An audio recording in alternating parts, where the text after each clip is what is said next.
జగిత్యాల జిల్లా ధర్మపురి ఎన్నికల ప్రచారంలో మాజీ మంత్రి కొప్పుల ఈశ్వర్పై ఫైర్ అయ్యారు మంత్రి అడ్లూరి లక్ష్మణ్. గతంలో ఎల్ఎంఎల్ స్కూటర్పై వచ్చిన కొప్పుల వేల కోట్ల రూపాయలకు ఎలా అధిపతి అయ్యారో అందరికీ తెలుసంటూ అవినీతి ఆరోపణలు చేశారు. 10 ఏళ్లు పదవిలో ఉండి ప్రజలకు చేసిందేమీ లేదని విమర్శలు గుప్పించారు.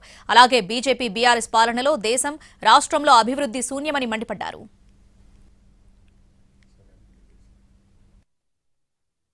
5 సంవత్సరాలు రాజ్యం వాళ్ళదే కదా టీఆర్ఎస్.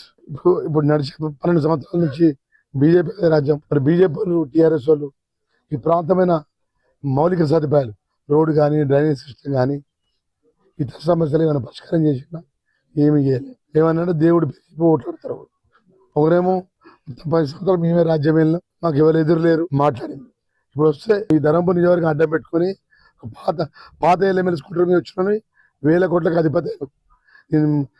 నాలుగైతే నువ్వుగా ఊళ్ళలో కానీ వాళ్ళలో తిరగలేవు.